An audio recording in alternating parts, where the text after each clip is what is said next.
Hello, everyone, and thank you for joining us for today's session. My name is Danny, and I'm the event planner for the New York Reactor Space. Before we start, I have a few things to go over. Please take a moment to read our code of conduct. We seek to provide a respectful environment for both our audience and presenters. We encourage engagement in the chat, but please be mindful of your commentary, remain professional, and on topic. Useful links will be shared in the chat. The session is recorded and will be available on demand 24 to 48 hours on the Microsoft Reactor YouTube channel. Which brings us to today's session. It'll run for approximately 1 hour with time for questions throughout. I will now turn it over to our speaker for introductions. Awesome. Welcome, everyone. Today we have a very interesting topic at our hand, and we'll talk about Apache Airflow. That's that doesn't need introduction. So we'll talk about Apache Airflow and how we are bringing Apache Airflow experiences in Microsoft Fabric. So we are bringing best of both the worlds together, and so we'll talk about that. I'm happy to answer all the questions throughout the sessions that you may leave, and I'll make sure I leave last 15 minutes of the session to go through those questions so that I can answer each and every questions that you may have. And with this, let's get started. As advertised, today we're going to talk about simplifying your workflow orchestration with Apache Airflow in Microsoft Fabric. And by the way, you have different orchestration tools already in Fabric. You have data pipelines, which is serverless, very intuitive, UI based, and then we have Apache Airflow. And the whole purpose of bringing Apache Airflow in Microsoft Fabric is to add more flavor to orchestration. And you can do much richer orchestration. You can do much complex orchestration, and you can simplify. The word that I use here is you can simplify even the complex orchestrations that you're doing with the ease of managing Apache Airflow in Microsoft Fabric. And we'll show you each and every demo, and then you can compare and contrast how Apache Airflow managing the whole infrastructure by yourself versus like a service like Microsoft Fabric looks like. With this, let's get started. And at a high level, these are the topics that I'll touch upon. We'll talk about Apache Airflow, what it is, and this is for users who are new to Apache Airflow. It's basically we'll go deeper into that. Then we'll talk about how do you get started. Once you have learned the art of Apache Airflow, how do you get started in Microsoft Fabric? How easy it is to get started. And then we'll talk about pricing. That's a common question. People want to hear that too. So we'll talk about some consumption metrics and stuff. And then we'll talk about a roadmap. And roadmap will give you a good idea about all the great features that we are building, the team is building on. And so with this, let's get started. And quick overview of Apache Airflow. Apache Airflow is open source platform for scheduling, executing, and monitoring complex workflows. So it gives you a lot of customizations. It's powered, by Python. So you can imagine that Python happens to be one of the most common and friendliest languages that data scientists and data engineers use, and that makes it a primary choice of tool for users who are coming from a data engineering or data science world. And it has a UX as well. While you write the DAGs, directed acyclic graphs, which is basically the data pipelines in Python, you can visualize them with the UI that Apache Airflow provides you.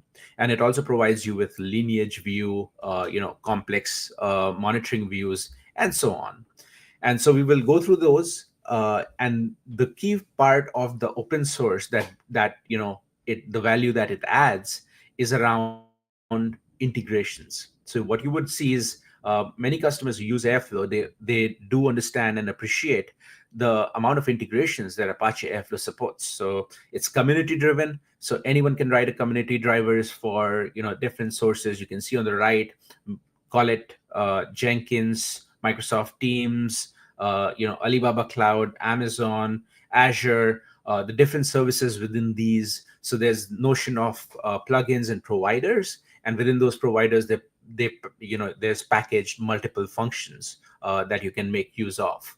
And so the beauty of Apache Airflow is that there's constant progress that the community keeps making in terms of new adapters, in terms of new connections, and exposing them as providers, which can be easily integrated into the DAG code and made use of those. So it's kind of shareable or reusable libraries that the community writes, and many times organizations like Microsoft, we do write providers too.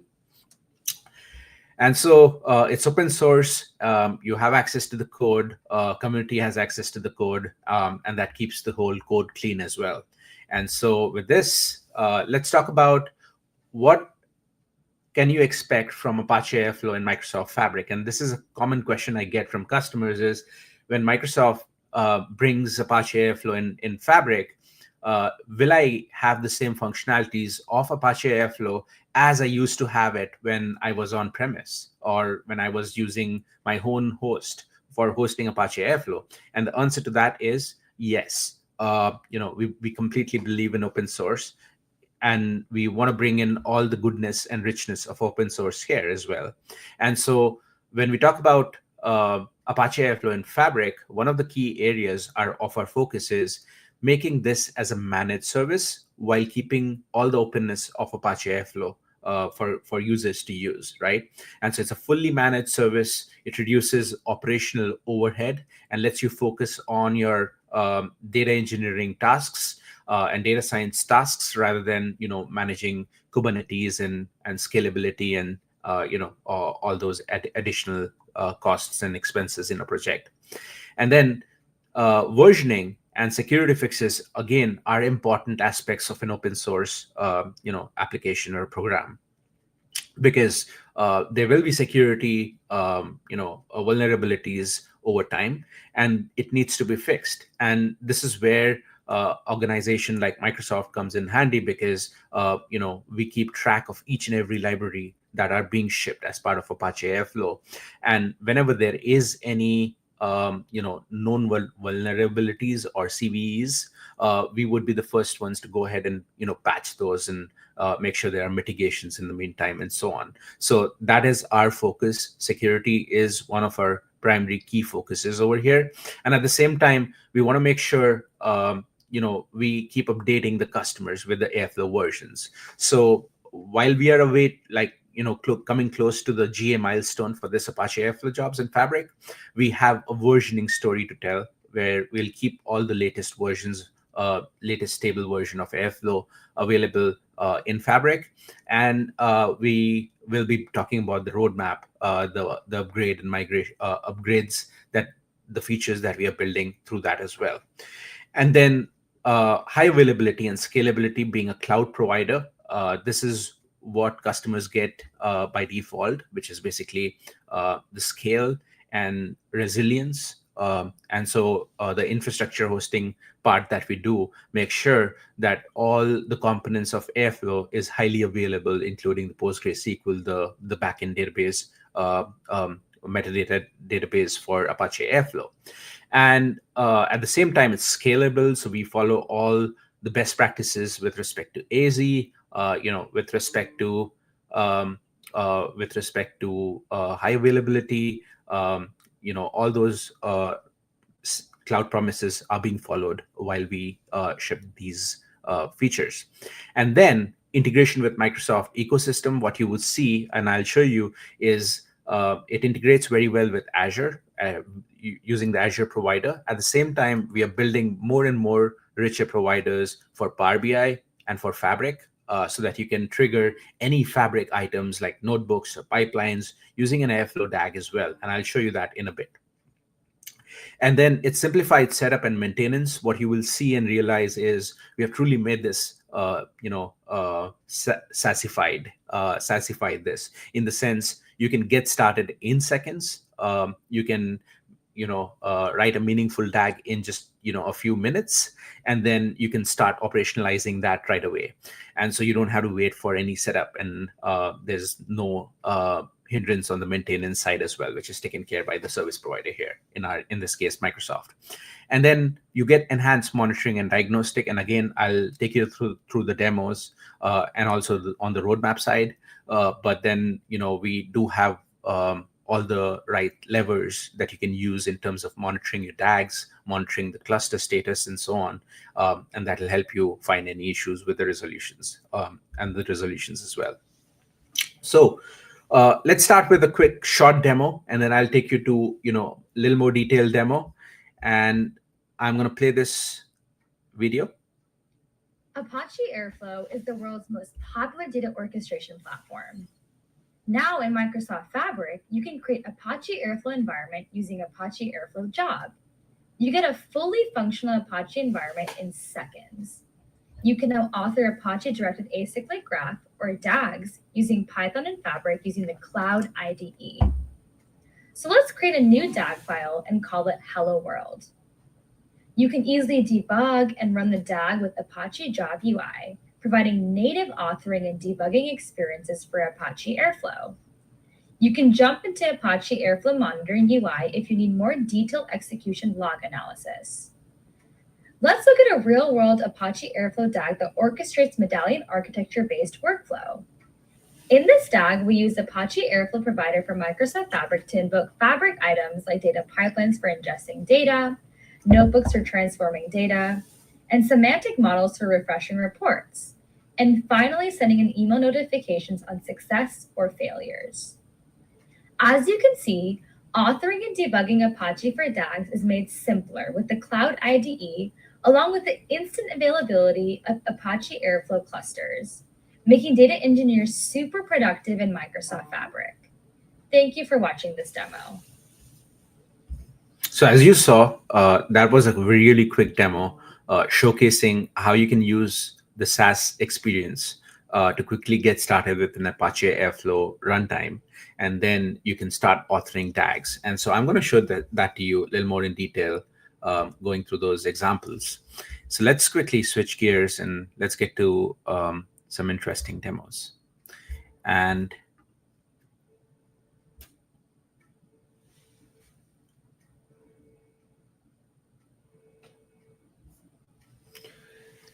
so I will quickly take you through the Fabric experiences, and then from here we'll deep dive into Apache Airflow as well. And so this is basically Fabric, where you actually log into fabric.microsoft.com, and then you sign in. And the great part of Fabric, which I love about it, is even if you don't have an Azure subscription, you can simply go here and click on free trial. So you have easily you have the free trials available for you, which you can use, and that enables you to of course be more productive, because many times we are looking for trying out things like Apache Airflow, and so free trial comes in really handy. But before we get started, I want to show you something which is basically an experience to enable Apache Airflow in your Fabric tenants. And the reason behind that is today, Apache Airflow, when we are recording, is public preview. And since it's public preview, it is not by default enabled across all tenants. So there's an important instruction step that you have to follow, and that has to be an admin role for Fabric tenants. So if you have signed up for a new subscription and you are an admin, you can follow this guidance. But in case if you are not an admin, and if you would want to have these experiences are disabled, you would want to reach out to your tenant admin to enable this. And I'm going to quickly show you how to go about doing that as an admin. So I have an admin credential here, and I can go and click on admin portal here. And what it does is it jumps into the Fabric admin experiences. And within this, as long as you're an admin, you would be able to see over here, users can create Apache Airflow job, and this toggle should be enabled because as long as a feature is in preview, it's disabled by default. So you may want to enable it if you want to use this, try this out. So that's an important task to be done by an admin role. And so once you're done with this, you would now be able to actually see all the Apache Airflow experiences in Fabric. And so let me just switch gears and switch to a user account now. And this is a regular user account. And I can see all my workspaces over here. And I can choose one of the workspaces that I want to work on. And workspaces is basically, a grouping that you can do, and you can define different projects, use different workspaces. And each workspaces has the concept or the notion of capacity.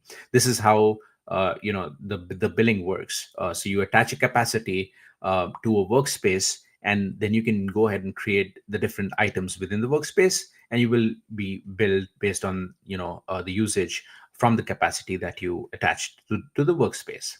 And so you have a lot of interesting settings in the workspace, which we'll go through later. But now, so once you land into this page, which is the home page for Fabric, inside the workspace view, you can quickly get started by creating a new Apache Airflow job. So once it's enabled, you will be able to filter it out here,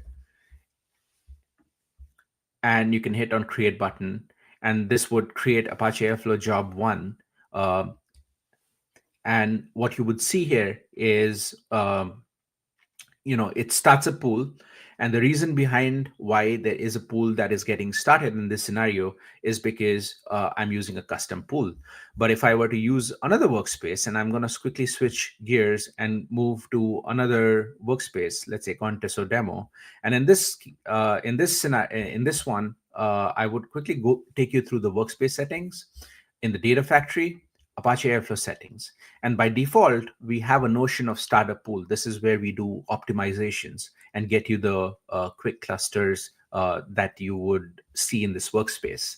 And you can change this to a new pool, and you can create custom pools, and you can add extra nodes. You can enable auto scale. You can do all those advanced features with the custom pool, and it adds a lot of values, especially if you're going in production. And if you need that scale, you would use that. But if you're doing a quick POC and trying things out, playing with Apache Airflow DAGs, Starter Pool is a great bet because it'll auto turn off when it's not being used. So it'll save you, cost as well. And at the same time, it gives you an experience where the clusters are available in near real time. And I'm going to show that to you. So I'm going to click on this workspace and click on Apache Airflow job and create a new one.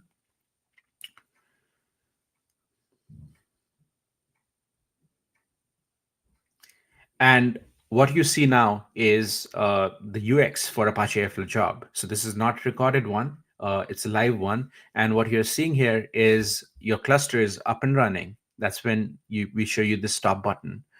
You can click on the stop if you want to save cost, but then nothing to worry because this is Starter Pool, and Starter Pool will auto turn off when not in use for 15 minutes. So that'll help you save you from billing shocks. But let's get started. Let's add something meaningful here. So let's start with new DAG file. And as I said, for Airflow, the definition of a pipeline happens by writing a DAG, directed acyclic graph, and that's in Python. So we can get started, write that DAG file, and let's create a DAG1 file. And it adds a default code in it. And as you can see, it's this very simple hello world code. And Airflow has these nomenclatures or configurations inside a DAG in terms of your start time for a DAG, and it has inbuilt capabilities around sending email once you configure SMTP connections and so on. And so you can configure all those default arguments within a DAG that auto applies to each one of these tags. And then you can start importing libraries as per your requirements, and then adding more complex tags over there. But in this case, I'm just going to do a simple hello world. I'm just going to change hello world to hello world 2. And then let's have a quick look how the debugging and troubleshooting experience looks like. So when I run this particular DAG, I will get an immediate feedback saying the DAG was saved first, and now it's actually preparing to run. And then I have something called as results at the bottom bar, which is going to come up once it starts to run any of these DAGs. And as you know, in Airflow, each DAG can have multiple tasks. Tasks are basically a smaller unit of work. And so you can think of them as functions. And so you can have multiple of these tasks inside your DAG. And you can see the status of each of these tasks line by line as it gets executed, start time, the durations that it's taking. You can keep a good track of your executions that's happening less than 1 second, of which tasks are taking longer than expected, and so on. You can find it here. In addition to that, extremely important, and a lot of feedback that we have received from customers is the ability to find more in-depth logs. And of course, this has a latency of 15 minutes. We started the project right now, so you got to wait for 15 minutes before you will start seeing the cluster logs. But there are many scenarios where you're importing requirements, when you're importing plugins, and things fails because it was not compatible, right? And so those are the scenarios where things can crash. Your worker pods can crash, and that is where the cluster logs becomes very, very useful in understanding and troubleshooting what's happening, what's going wrong with underlying clusters or pods when you're running something not right. And so you can filter the logs based on the type. We have the 3 different kinds in Airflow architecture: scheduler, worker, and web server. Scheduler, as the name says, it's mostly in terms of tracking schedule for the DAG runs, polling at times in case if what kind of operators you're using. And then you have the workers and the web servers. Workers are basically the ones which will run the tasks on them. And so each worker can run parallel multiple tasks. And then web server is basically where all this UI gets rendered, which we'll see in a bit. So all those experiences will be happening through that UX as well, which we'll go through. And now the important thing that I wanted to cover here is we just didn't do this integration. We did an integration with Airflow UX as well. So if you imagine if you were writing complex tasks, and if you want to just quickly jump into the Airflow UX for debugging and troubleshooting, because it has more verbose logs, you can actually do so. So you can click on this open task and log in. So it, of course, authenticates. And then you can jump on, sorry for a second.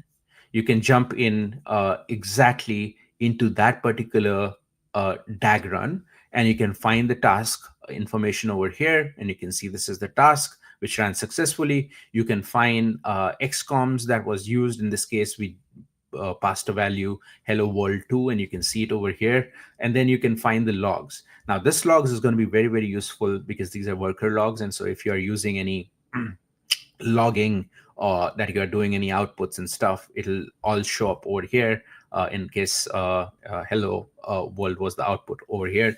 So you can use this as well. So you get the best of both the worlds. Starting level, you get all within the same IDE experience where you're writing the code, you're running the code, you're understanding the issues, and then for going into the deeper details, you jump into the Airflow UX directly, which is basically tagged to that particular task, so that you directly jump into this task view, and then you can find more information. So of course, Airflow will give you more different views and experience. As I said, it's a very visual tool as well, and I'll show you in a bit with slightly more complex DAG. So let's switch to ETL demo, where what we are doing here is we are using a Fabric. We are using some Fabric operators as well. That's interesting because when you come and run Apache Airflow in Fabric, it makes sense to run or orchestrate notebooks, orchestrate pipelines, and so on. And hence, what we did is we wrote this plugin, which we are working with the Apache Foundation to make this as a formal provider, Microsoft Fabric provider, but it's already available today through our docs. And so with this, you can actually go ahead and execute or run the different Fabric items. We have tested it for pipelines and notebooks, but based on your feedback, we can, and of course, it's community based as well. So anyone can contribute, and we can make it more and more richer over time. And then in this code, what we are doing is we are adding a workspace value. Basically in Fabric, as I said, workspace is the unit which contains all your items like pipelines and your data flows and your Power BI data sets and all those items.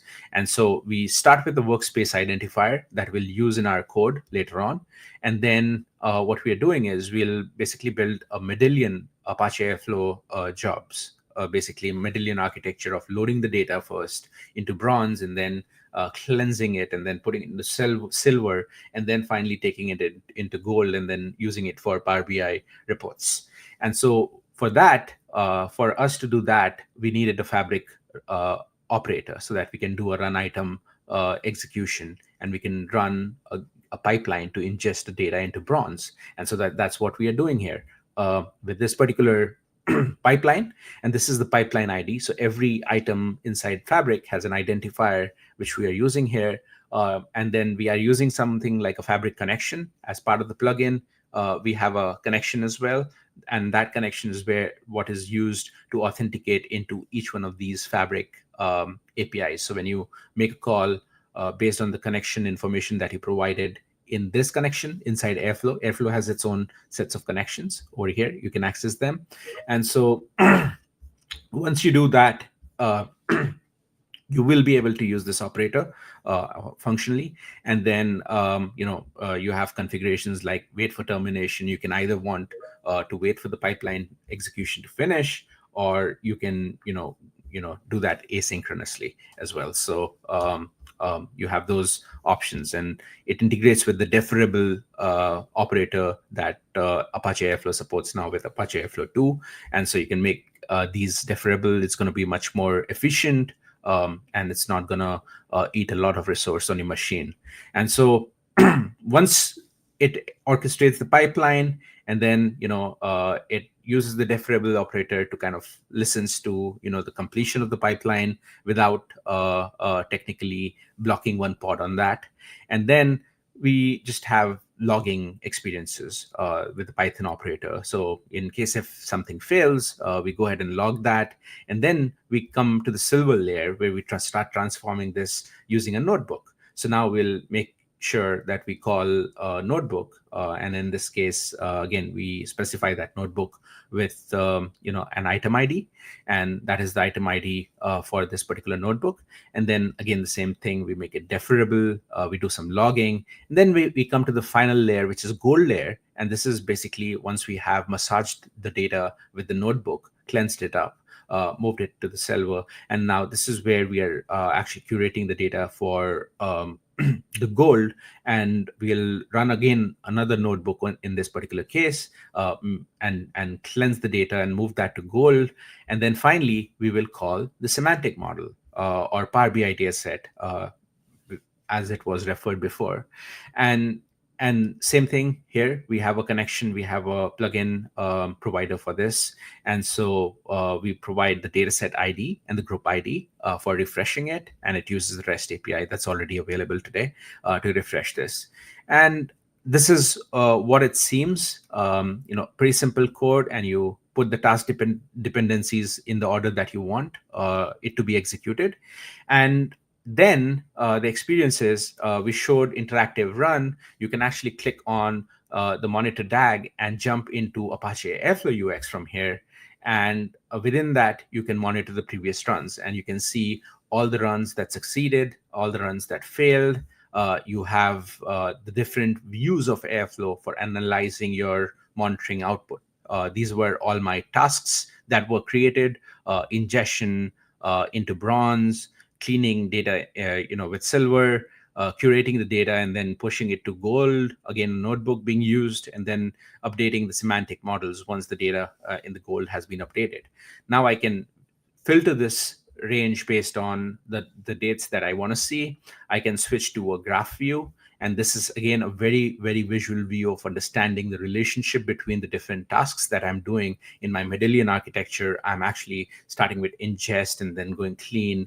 And I can actually choose a specific run and then switch to the grid view, right? For example, the one which last succeeded. And I can switch to the graph view, and it's going to show me the status, and I can choose whichever specific run that I want to choose over here. And same thing, it gives you different task tries, task duration, landing times based on what monitoring you want to do. You have a Gantt chart too, which shows you how much time each task takes on an average, and then total number of skips succeeded and upstream failed, and then you can have a quick look into the code through this as well. And then Airflow gives you additionally the audit logs to understand who created these calls or who ran this interactive DAG, who scheduled these DAGs. All those information are captured as part of the audit log. So these are all inbuilt features of Airflow that is integrated with Fabric, and you can access them through Fabric, right? And this is where I was trying to show you the connections piece as well. And so as we integrate with Fabric, we integrate the workspace RBAC into the Airflow RBAC. So as long as you are an administrator on or a contributor on, basically we map the same configurations. You're an admin, workspace admin, you will be an admin on the Airflow as well. I can quickly go ahead and show you, this is configurations and connections where you can configure these. You can see all the plugins and providers that you're using, and the security, this is where you can actually see list of users, right?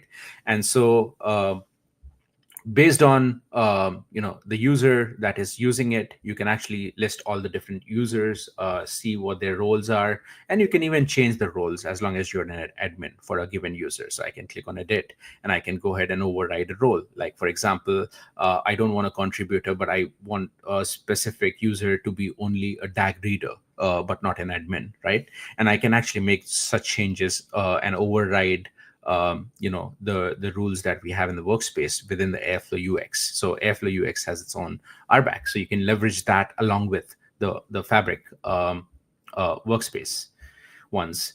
With this, I'll quickly get back to our Fabric UI, and you have all the shortcuts to run the DAG, monitor the DAG, view the connections, stop the cluster. This one in specific, I'm running it on an always running cluster. And the reason behind that is I want these schedulers to be always alive. It's going to keep the runs going on. And it's on a schedule, and it makes sense that it gets executed. It's always on a running cluster than something that shuts down over time.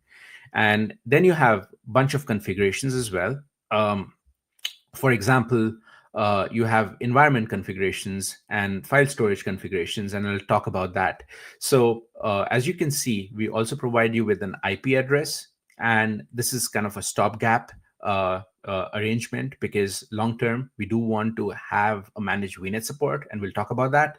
But in the short term, we do have an IP address. And if you have the needs to connect to a blob storage or Key Vault or any of data sources which are SASified or in PaaS services, you can actually allow list IP addresses for inbound access into them. And this is a dedicated IP that you get with your Apache Airflow job.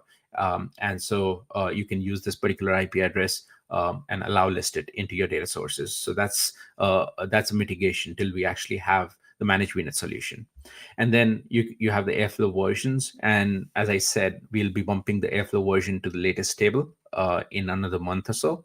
And then you can install Apache Airflow requirements. And so imagine if you are already working on existing Apache Airflow DAGs, and if you're using GitHub or any code repository for storing your code, we do provide you with an option of bringing your own Git as a code store.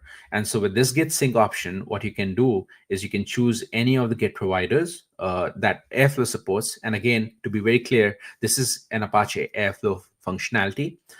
We do have a Git feature coming up soon, which is basically the workspace Git integration and CI/CD, and that'll be supported shortly. And this feature specifically is for existing lift and shift that you may be thinking of, or if you already have a Git sync CI/CD configured, you may benefit from this feature because it just involves around pointing it to the right relevant Git choosing the right branch, and then applying it. And what will this do is it'll use that particular Git and branch as the code store, and it'll disable authoring. We don't support authoring in this Git sync mode because it gets complex, because you are expected to be authoring the code directly through, let's say, VS Code or something into the Git itself.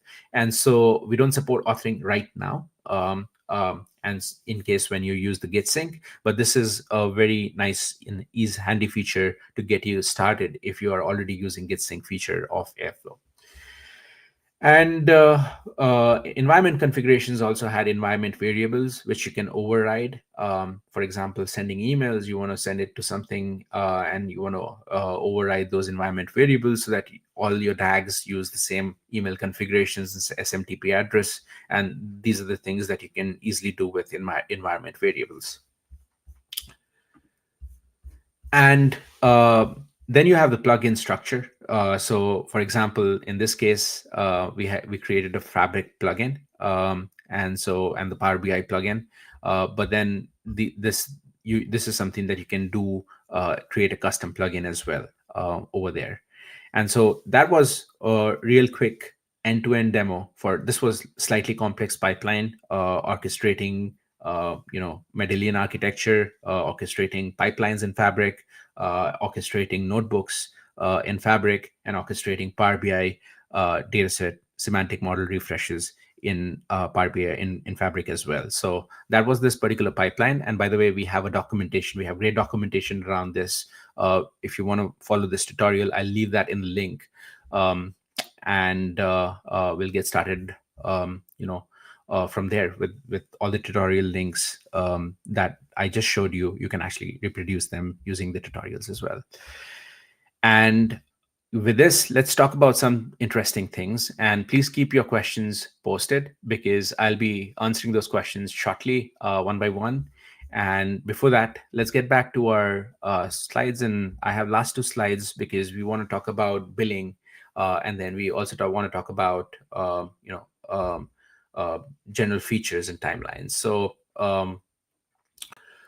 quick update on this one is the consumptions for the CU consumption for a small one, or the small, we have two different sizes of Apache Airflow pools, and the small one is 5 CU, that's the base rate, and the large one is 10 CU. So you can convert the CU to whatever dollar values that or currency value that it comes to your region. But then it's basically 5 CUs and 10 CUs, very easy to remember.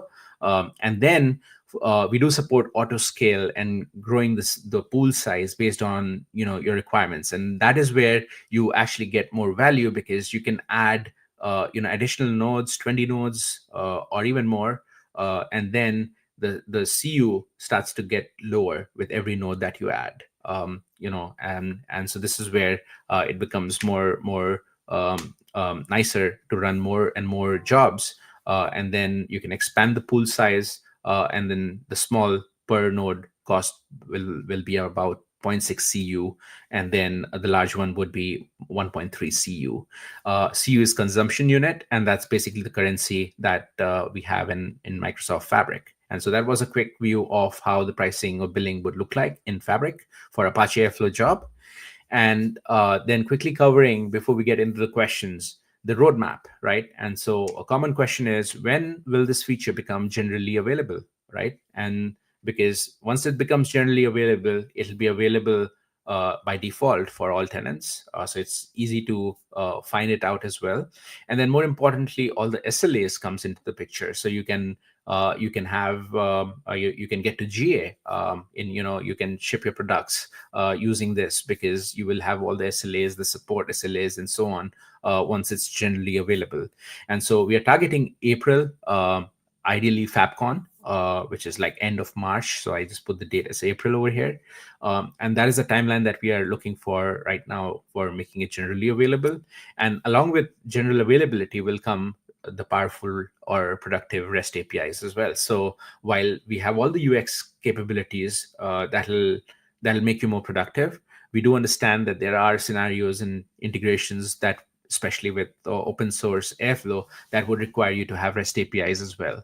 And so we do support, we will be having support for REST APIs too at the same time when we do general availability announcement. And then Fabric Workspace Git and CI/CD integration. So while Git sync is already integrated, that's an Airflow capability today.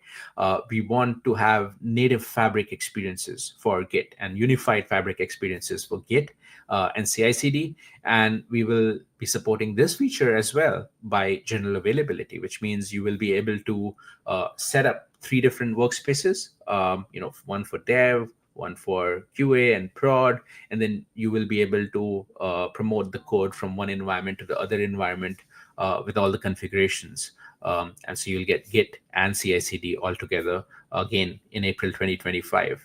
And then interesting thing, we'll be bumping the Airflow version update to 2.10.4, and that is the latest stable version. So you will be getting all the goodness of the latest 2.10.4 version again in April. So April is going to be a jam-packed month with a lot of features being shipped within Apache Airflow job. And then we have little long-term features as well. We have a lot more, which I didn't want to cover in the short session, but some key important ones are security related, that include ability for Airflow clusters to connect to data sources which are behind a private endpoint. Today, Airflow is an orchestration tool, and most of the scenarios are already met because an orchestration tool can use a control plane or a public endpoint to orchestrate, let's say, a Databricks job, or a pipeline, or a Fabric notebook. And those scenarios are already functional today. But there are scenarios where you might want to use Airflow for accessing data as well, or metadata as well, right? For doing a lookup and so on. And those are the scenarios which requires customers to have their data access to happen behind a private endpoint.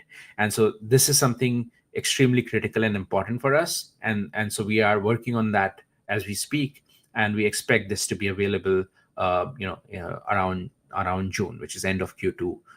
That is the current timeline that we are chasing.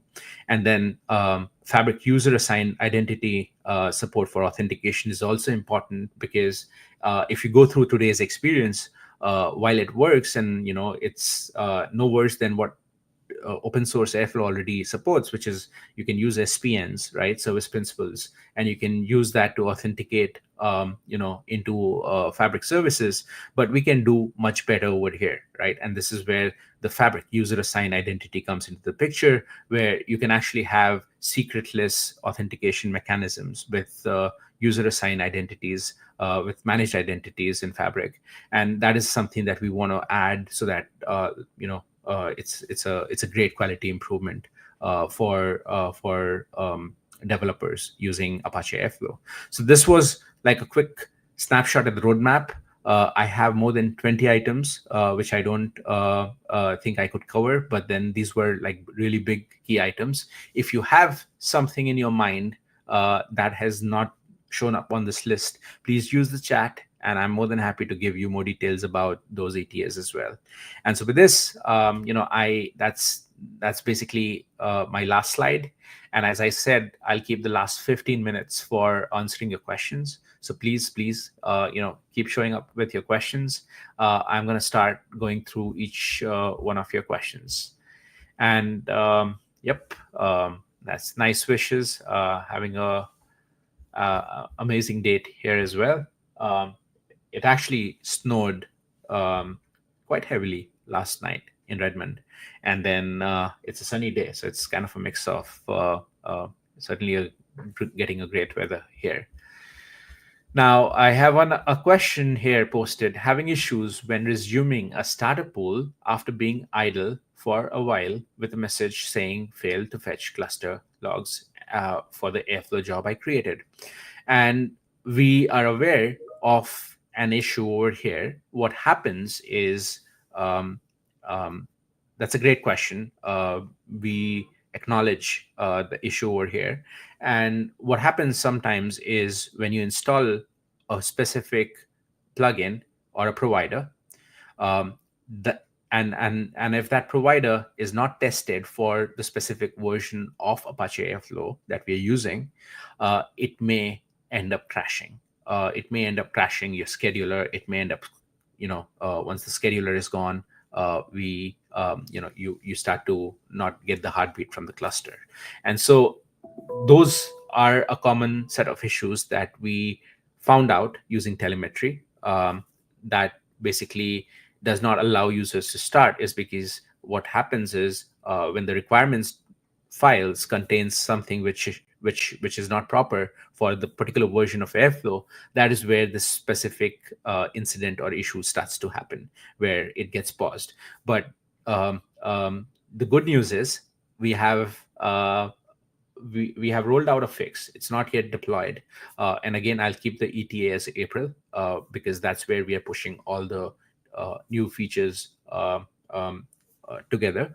And so in that new model, we are actually doing a validation of your requirements, and that is with respect to the supported Airflow version of libraries. So we'll be able to warn you upfront, saying there's chances of a crash because you're not using a version which has been tested for Apache Airflow already. And basically, this is a spec or a doc that Apache Airflow creates with respect to all the libraries or versions of the libraries that has been tested on that specific version of the library, and they call it constraints. So we're going to enforce the constraints and let users decide if they want to still take a decision of not using the enforcement and then going still with their custom libraries.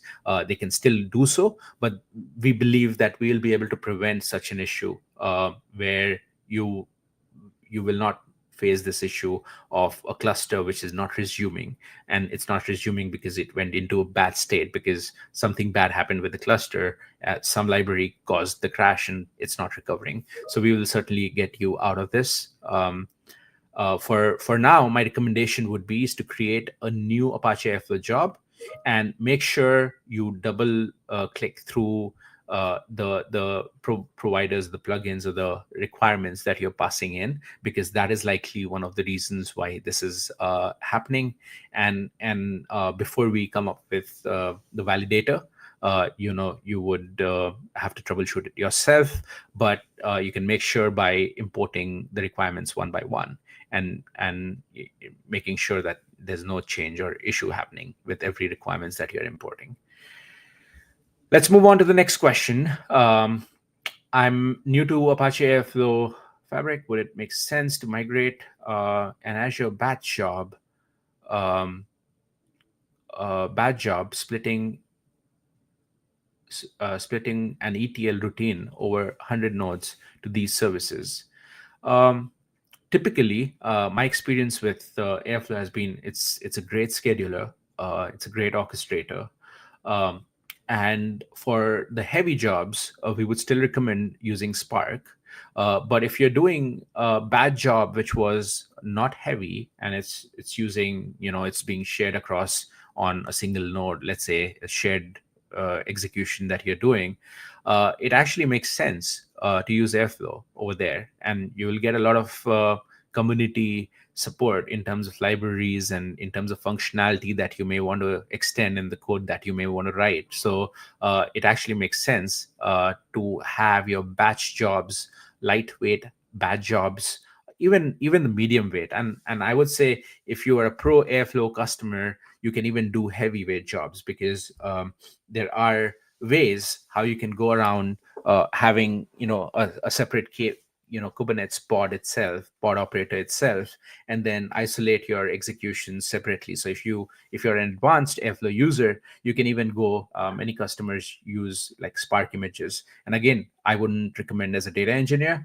because you have managed services for doing that, which manages the Spark versions, security fixes, and all those things. So I would rather use notebooks and orchestrate the notebooks. But if you have like non-Spark based bad jobs, or C# based bad jobs, or Python based bad jobs, it makes sense to look into Airflow, because it can scale horizontally, and it can scale both vertically in terms of number of tasks that each pod can run. So you can actually increase concurrency on a single node as well as scale it across multiple nodes. So you get a very good option of scale over there. Great question. And moving to the next one, and I guess it's the same question. How does Microsoft Fabric handle security and compliance for workflows managed by Apache Airflow? Great question. So I think one of the key practices that we follow over here is when it comes to security, Microsoft, we as Microsoft, we register each and every runtime and libraries, the open source libraries that we leverage in all the products. That way, we are able to create a common place, common repo of all the references that we are making to an open source library, and there's a common team to track any security related vulnerabilities that comes on day zero, right? And so this gives us the scale to answer as well as come up with a quick mitigation, and we had that in the earlier version of Airflow, and we upgraded it users to the 2.6 version, and then we'll keep doing that whenever we find a vulnerability in a given Apache Airflow version. So that is one strong aspect of how we handle any such security incidents, and we go and fix that on day zero, or we try and fix that on day zero. And so that's what how we handle security. And as long as compliance is concerned, we make sure that Apache Airflow, like any other services that we host in Microsoft, complies with all the Azure promises that region related storage of data and then encryption of data. All those policies are applied, or rules are applied across for Apache Airflow as well. So we have to do the same set of fundamentals even for the open source software that we are installing and hosting, because it's no different than Microsoft owned code, right? And so we have to still go through all the compliance requirements in the open source tool. And so I'm pretty comfortable saying that we follow the same standards as we do for any of our software, or even more than that, because it's open source. So that's our focus area.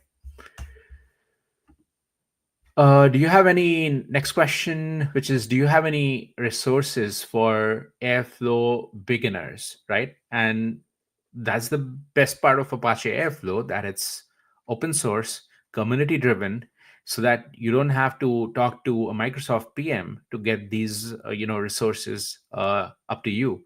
And that's the best part, which I like as well. So the products, all the products that I've worked on, the maturity of the customers using Apache Airflow is certainly slightly different. And the reason behind that not is because that they use code, it's because they come from the open source background, and the community is so strong and diverse that they have all these resources. If you go onto the Apache Airflow website, or if you go to any learning site like LinkedIn or anywhere, you'll find tons of free resources and free courses that you can look into, right? So Airflow has a strong community anywhere. May call it Reddit or LinkedIn.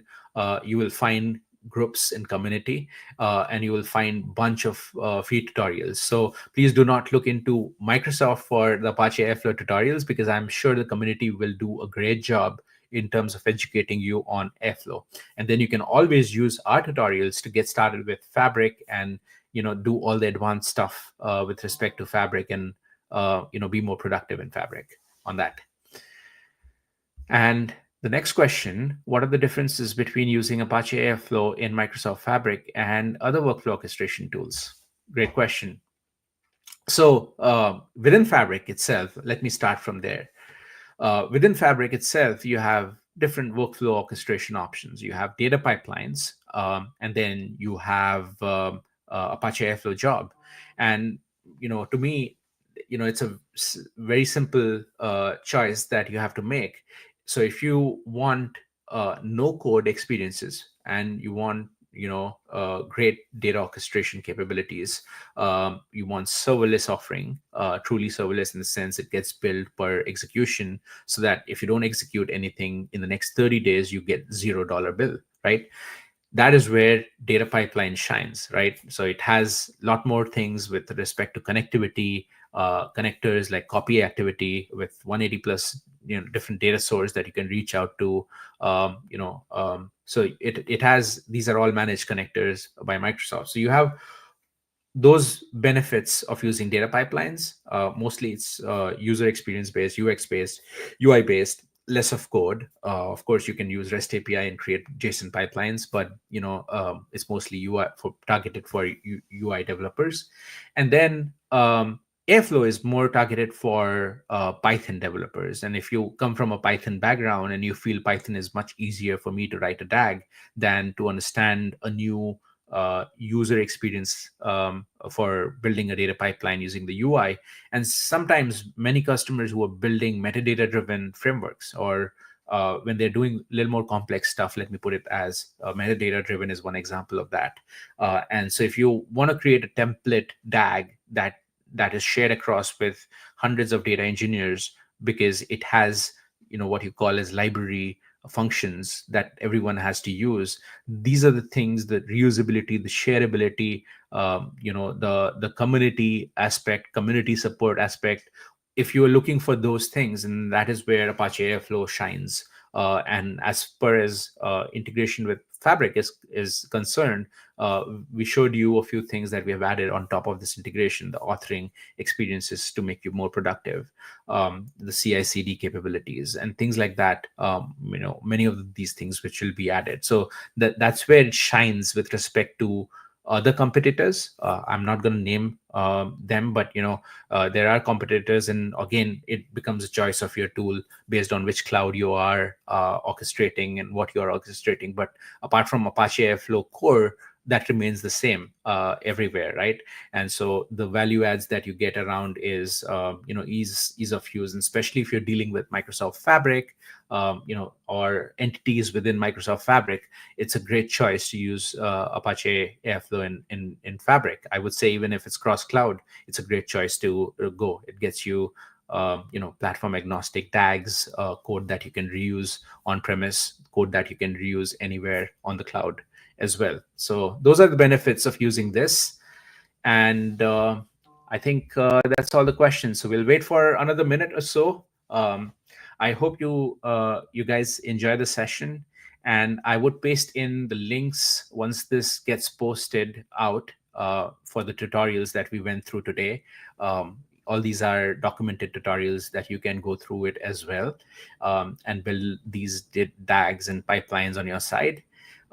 And apart from that, that's all I had in today's session. And thanks a lot for joining the session, and hope to see you folks soon. And we'll announce new sessions once we have more new features in Apache Airflow, and we'll go a level advance on that one. And thank you all for joining the session, and have a nice day, nice afternoon, nice evening, wherever you are. Bye-bye.